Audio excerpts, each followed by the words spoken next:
xuddi shunday. Baytul mol uchun keltirgan narsalaring qani? Men baytul molga hech narsa olib kelmadim. Nega?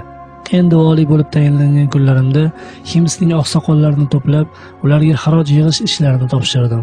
Jamlangan mollarni har doim oxirgi misqoligacha bamaslahat muhtoj musulmonlarga kerak o'rinlarga sarflab turdim. Hazrat Umar kotibiga buyurdi: "Hoziroq Umayrni Himsga qayta valiy etib tayinlash to'g'risida farmon yoz." "Hayhot", dedi Umayr. "Endi qutuldim deganda-ya.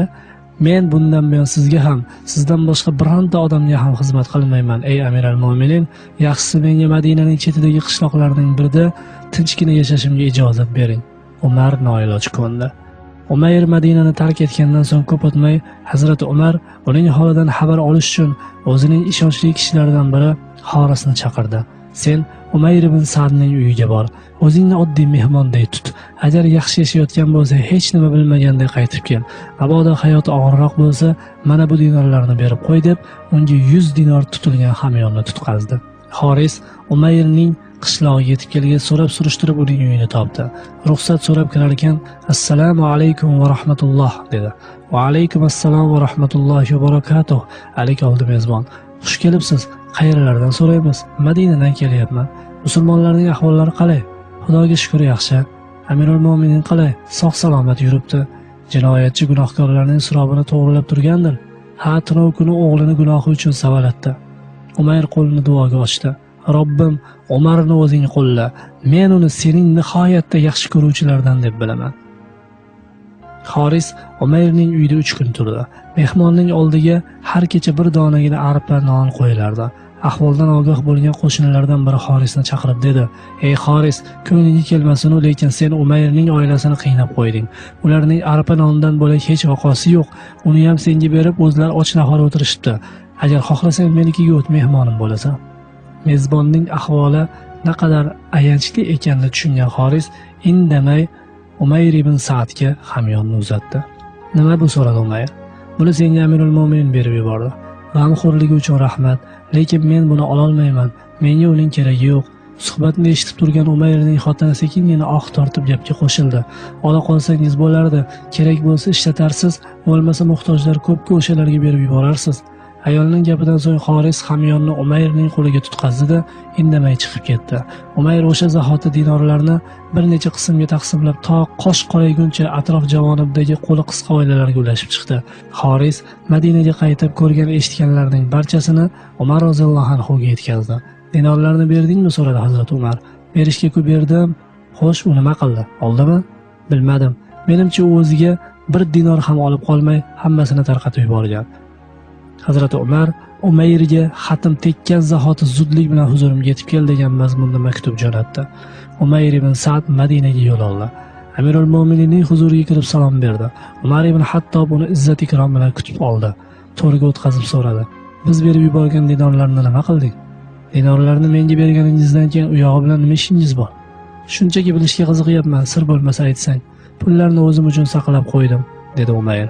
"Shoyat na mol va dunyo, na bola-chaqa foyda bera olmaydigan kunda naf tegib qolsa." Umarning ko'ngli buzilib dedi: "Xudo haqqi Qur'oni Karimda o'zlari muhtoj bo'la turib boshqalarni afzal ko'radilar deb baho berilgan kishilarning biri sensan."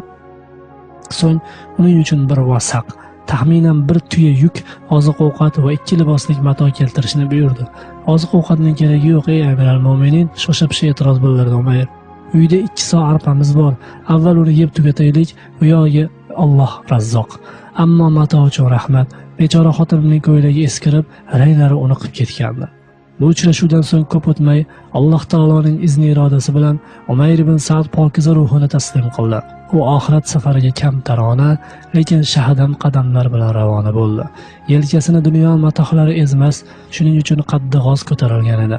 Hidoyat va taqvo nuri uning yo'lini yoritib, hamroh bo'lib borardi. Umayrning o'limi xabarini eshitgan Hazrat Umar qattiq ezilib ketdi. Chuqur qayg'u ichra, qariydi musulmonlarning ishini qilishda suyanishim uchun Umayr ibn Sa'dday ishongan tog'larim bo'lsa, dedi. Alloh taolo Umayr ibn Sa'ddan rozi bo'lsin. Darhaqiqat u Muhammad ibn Abdulloh janoblarining madrasalarida ta'lim olgan namunali taliblardan edi.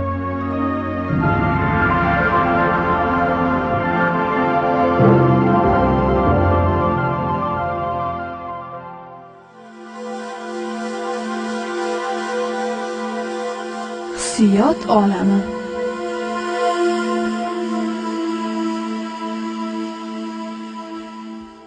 Bugungi dasturimiz ko'pchilikka manzur kelayotgan bo'lsa ajab emas. Tabiiyki Ibrohim Adhamning nasihatlari va sahobalarning buyuk mavqeini hikoya qilganimizdan so'ng she'riyat gulshaniga ham sayr qilamiz. Ushbu bo'ston bizga dasturimizni o'zgacha bir ruhda yakunlab olishimizga yordam beradi.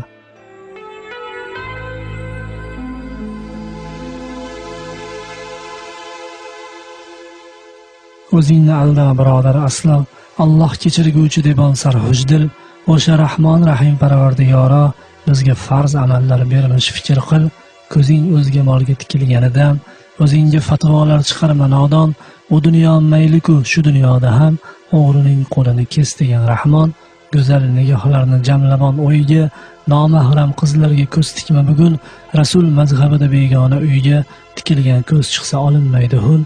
Qo'lingda harom suv, o'zingcha hurram, deysan gunohimni kechirgay Xudo, Kavsarni mayxo'riga harom qilgan ham o'sha Alloh erur, unutma aslo. Fisq va fujur kizibdan qilmayin hazar, yolg'onlar to'qiysan fursat kelganda, qay holga tusharsan bir kun payg'ambar, yolg'onchi ummatim emas deganda, Alloh kechiradi ko'rasiz do'stlar, da'voing hammaga tanishtir mutlaq, ammo shu da'voga mo'ltirab ko'zlar birgina xayrni kutaralar ilhaq. Sen esa mamnunsan shu buguningdan, gunohlar qa'riga sho'ng'ib uloqib, bilmam holing nedir bir kun daf'atan, o'lim tashrif qilsa eshiging qoqib, shu bois birodar aldashdan o'zni, foyda yo'q yaxshisi amalga kirish, Alloh madad berar qizartmay yuzni, faqat sendan bo'lsin birinchi yurish.